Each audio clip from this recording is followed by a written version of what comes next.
ஒரு கட்டத்துக்கு மேல நம்ம கௌதம்க்கும், இலக்கியாவுக்கும் என்ன பண்றது, ஏது பண்றது அப்படின்றது ஒண்ணுமே புரியாம போயிடுச்சு. அதாவது கார்த்திக்கை யார் கடத்தியிருப்பா? எதுக்காக கடத்தியிருப்பா? அப்படின்னு சொல்லிட்டு தெரியாம வந்து பார்த்தீங்கன்னா, இப்போ திரு திரு திருன்னு முழிச்சுட்டு இருக்காங்க. ஏன்னா, அந்த அளவுக்கு வந்து பார்த்தீங்கன்னா, இப்போ அவங்களோட பிரச்சனை இருந்துட்டு இருக்கு. அதாவது என்னாச்சு அப்படின்னு பார்த்தீங்கன்னா, கொஞ்சம் கூட வந்து யோசிக்க முடியல அவங்களால. இந்த எஸ்எஸ்கேவ போய் கேட்டா, நான் இதுல எதுவுமே பண்ணல அப்படின்ற மாரி வந்து பார்த்தீங்கன்னா, கைய விரிச்சுட்டான்.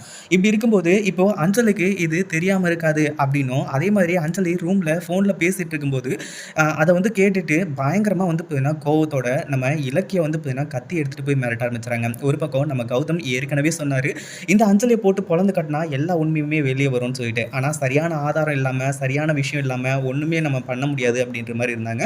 ஆனா இப்போ வந்து பார்த்தீங்கன்னா, ஃபோன்ல பேசிட்டு இருக்க அதாவது ரவுடிங்க கிட்ட பேசிட்டு இருக்க அந்த ஒரு இத வந்து கேட்டு, இப்போ பயங்கர கோவத்தோட வந்து பார்த்தீங்கன்னா போயிட்டு, இந்த அஞ்சலிய அடிச்சு உண்டு இல்லன்னு பண்ணி கத்தியெல்லாம் வச்சு வந்து மிரட்டுறாங்க. "நீ உண்மைய மட்டும் சொல்லல அப்படின்னா, கண்டிப்பா உன்ன அடிச்சே நான் கொன்றுவேன். இல்ல இந்த கத்தியாலே குத்திருவேன் நானு. கார்த்திக் என்னாச்சு? கார்த்திக் எங்க இருக்கான்? உண்மைய சொல்லு." அப்படின்ற மாரி வந்து பார்த்தீங்கன்னா கேட்க ஆரம்பிச்சுறாங்க. ஒரு பக்கம் இந்த அஞ்சலி திரு திருன்னு முழிச்சுட்டு இருக்கா. என்ன பண்றது? ஏது பண்றது? அப்படின்னு சொல்லிட்டு வந்து தெரியாம உண்மையா சொல்லி தான் ஆகணும் இல்லையா? இத பத்தி நீங்க என்ன நினைக்கிறீங்க? அந்த வீடியோ புடிச்சிருந்தா லைக் பண்ணுங்க, ஷேர் பண்ணுங்க. இப்ப தான் நம்ம சேனலுக்கு ஃபர்ஸ்ட் டைம் வரீங்க அப்படின்னா சப்ஸ்கிரைப்